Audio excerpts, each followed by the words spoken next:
Eu não sei quantas vezes eu já vi pessoas que fazem 4, 5, 6, às vezes até 10 anos de cursinho de inglês. Estudam com músicas, estudam com jogos, estudam com livros de gramática, contratam aulas com professores particulares e aí chega no final do dia e não consegue falar inglês, né? Então tem um motivo do porquê que isso acontece e nesse vídeo aqui eu vou estar falando exatamente o que é isso e como que eu fiz para aprender inglês sozinho, sem auxílio de professores ou algum curso, e também sobre como é tão importante ter essa mudança de chave na percepção do que é a aprendizagem de idiomas. Então, se você não me conhece, muito prazer, meu nome é Eric Salieri e eu sou escritor e linguista, e aqui no meu canal eu falo tudo sobre linguagens e assuntos relacionados, tá?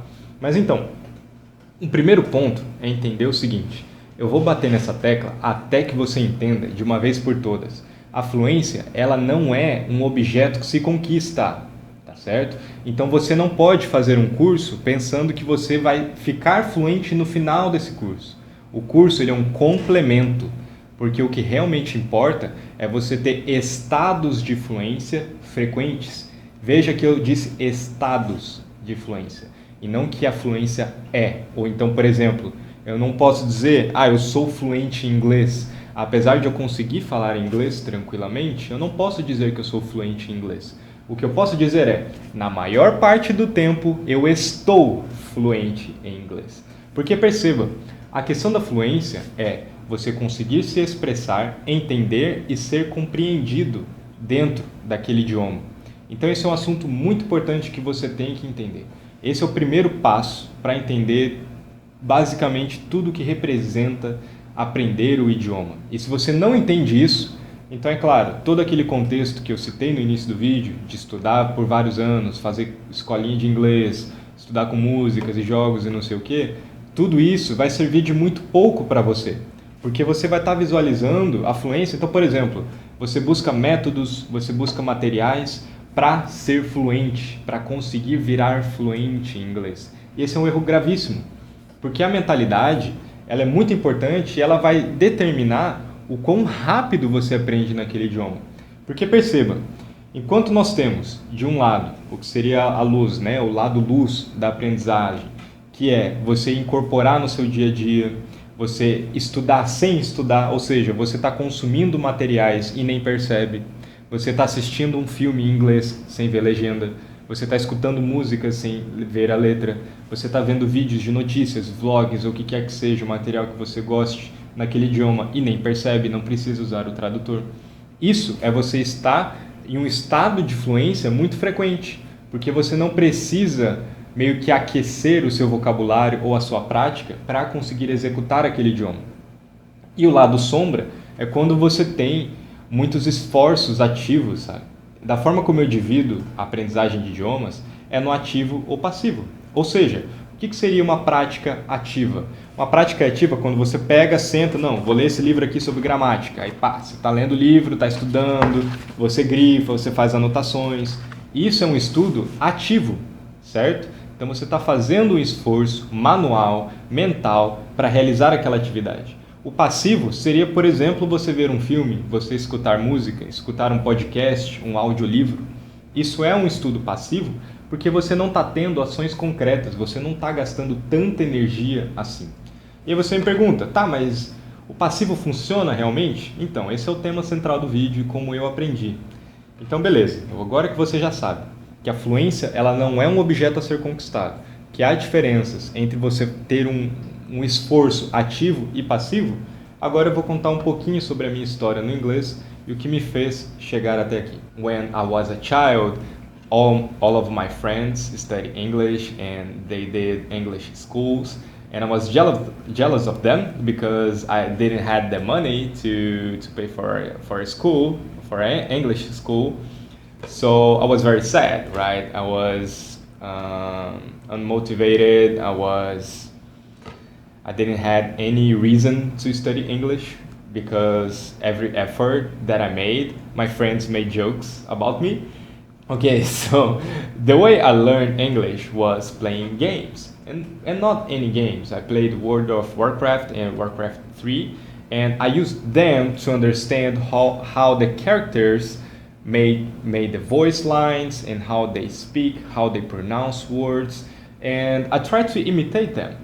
So what I did, if you pay attention, I picked something that I already liked, that is playing games, and I just did that in English, right? So I didn't have to do something active, like an active effort, because for me, playing games at the time was very easy to do, right? It was fun. So since it was fun for me to do, hence the learning aspect of it was easy as well. Quando eu era criança, eu tinha muitos amigos que faziam escolinhas de inglês e eu nunca pude. Na verdade, eu tinha inveja deles porque eles podiam fazer escolinhas de inglês e eu não. Então, isso sempre me deixava um pouco frustrado, desmotivado, triste. E é muito curioso, porque hoje em dia, assim, eles não conseguem falar com tanta tranquilidade inglês assim e eu consigo. E isso não é algo tão louvável, por assim dizer, porque isso, na verdade, me deixa muito triste. Porque me faz perceber a quantidade de pessoas que passam anos e anos estudando inglês sem ter uma abordagem que realmente funcione para elas. Então, como que eu fiz? Na época, eu ia junto com a mãe desse meu amigo buscar ele na escolinha de inglês. E nessa escolinha de inglês tinha uma lan house, né, com computadores e tal. E aí lá eu jogava Warcraft 3, que era um dos meus jogos favoritos na época. Eu cheguei a jogar por vários anos. E nesse jogo, os personagens, eles eram caricatos, né? Era um mundo de fantasia, então eles faziam vozes diferentes, eles tinham maneiras de pronunciar que eram mais cinemáticas e tudo. Meu gato tá gritando aqui, peraí. Que foi, meu play? Enfim, quem tem gato sabe como é, né? Mas, enfim, como eu estava dizendo, esses personagens, eles tinham maneiras específicas de dizer as frases, né, de pronunciar, e eu tentava imitar eles. E nessas tentativas eu fui começando a compreender mais a forma como eles falam, né, a forma como o inglês funciona, por que eles falam dessas maneiras. E nesse jogo eles tinham vários sotaques diferentes. Então eu criei um repertório muito bom, um universo simbólico. Grava essa palavra, pelo amor de Deus. Universo, eu vou escrever aqui. Universo, vamos lá. Universo simbólico. Universo simbólico.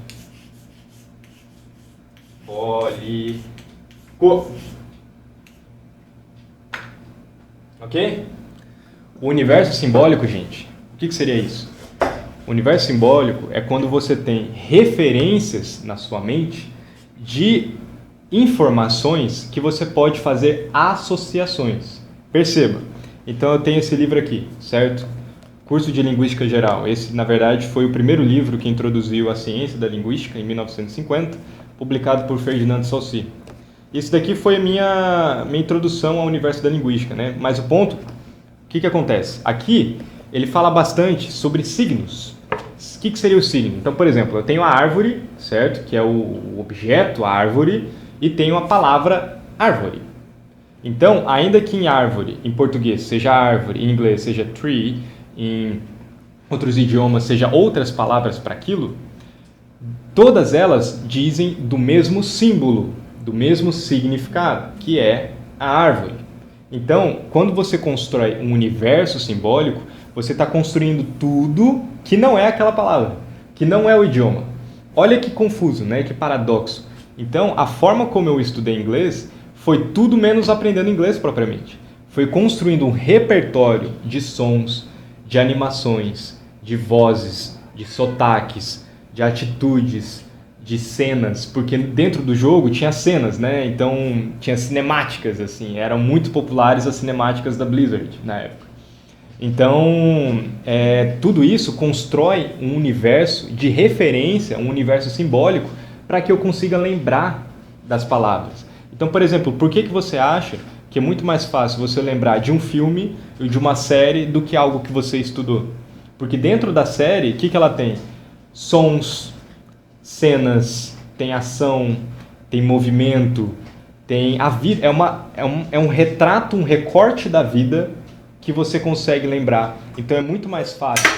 E lá, é muito mais fácil eu lembrar de cenas do que eu lembrar de algo que eu estudei. Porque algo que eu estudei, de gramática, por exemplo, é um recortezinho de um aspecto da língua. Para você ter ideia, na linguística, a gente chama isso de gramática normativa. E existem pelo menos 10 tipos de gramática. Ou seja, o português do seu dia a dia não é o português gramaticalmente correto.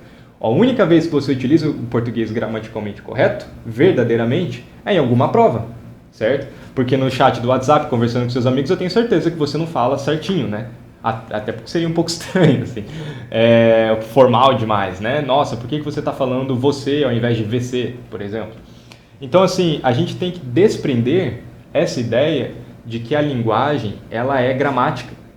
E isso tem muito a ver com, por exemplo, essa noção de que eu falei, de que você ser fluente é conquistar algo. Então as pessoas têm a noção de tipo, nossa, para eu aprender inglês eu tenho que estudar gramática, não sei o que, para eu ser fluente. Tá vendo como são coisas completamente distintas? Então o que você tem que fazer é construir um universo simbólico, tá vendo? Um universo simbólico. Ou seja, o que isso implica? Percebe o seguinte, você é um ser humano. Certo? Você existe, ou seja, você tem gostos, você tem preferências, você tem interesses, você tem sonhos, você tem motivações, você já tem um universo simbólico em português, certo? Então o que você precisa fazer é encontrar esse universo simbólico em inglês. Ao invés de você ficar estudando gramática, estudando coisas específicas, tendo um esforço ativo, você tem que primeiro incorporar o idioma no seu dia a dia de uma forma passiva. Ou seja, todo dia você vê um vídeo, todo dia você consome algum material em inglês, escuta uma música, vê um filme legendado, ok? Se você quer aprender inglês, para de ver dublado, cara, não tem sentido. Porque aí você fica com essa noção, né? Pequeno parênteses aqui, gente, desculpa, mas isso me dá gatilho. Sabe, tipo assim, como é que você quer aprender inglês vendo coisa dublada, cara? Tipo assim, você tem a oportunidade de construir esse universo simbólico e você deliberadamente nega. Não só nega, como você orgulhosamente nega. Isso que me deixa meio... Enfim, então, gente, meus gatos estão brigando aqui. Mas você tem que construir um universo simbólico de uma maneira que você consiga incorporar esse idioma no seu dia a dia, certo? Que não seja muito sacrifício, sabe? Então, no geral, gente, eu só queria falar aqui como que eu aprendi inglês, né? Como que foi pra mim, e foi basicamente isso. Com o tempo, jogando e tentando imitar os personagens, eu fui conseguindo compreender mais, e cada vez mais eu fui buscando mais vídeos em inglês, eu fui consumindo mais materiais, eu só assistia filme legendado, até que depois de um momento eu parei de ver filme legendado, eu vi o filme à natura, né? Assim, sem legenda. E aí, com isso, eu fui praticando, fui conversando, fui me expressando, e dentre diversas outras ferramentas e outras coisas mais práticas. Mas essas coisas práticas eu deixo para outro vídeo, que eu deixo mais detalhado. Aqui eu quero realmente, cara, eu quero que você entenda. Então, vamos lá. Quais são os pontos centrais e cruciais desse vídeo? Fluência não se conquista. Fluência é um estado. Busque por mais esforços passivos do que ativos. Assim, o idioma faz parte do seu dia a dia. Isso já junta no terceiro ponto, que é incorporar o idioma no seu dia a dia. Vem cá, Milzinho. Vem cá. Vem cá, Cappuccino. Vem cá falar pra eles. Aqui, ó. Tá vendo? This is my cat. I call him Cappuccino because of the way he looks, right? Mas enfim, gente, isso é só uma conversa breve com você aqui, só te dar um alô, entendeu? Então, se você quiser saber mais sobre como aprender idiomas e saber tudo sobre linguística e outros assuntos, não se esqueça de se inscrever, ativar o sininho e todas essas outras coisas que você já está acostumado aqui no YouTube, tá certo? Então, te vejo numa próxima e até mais.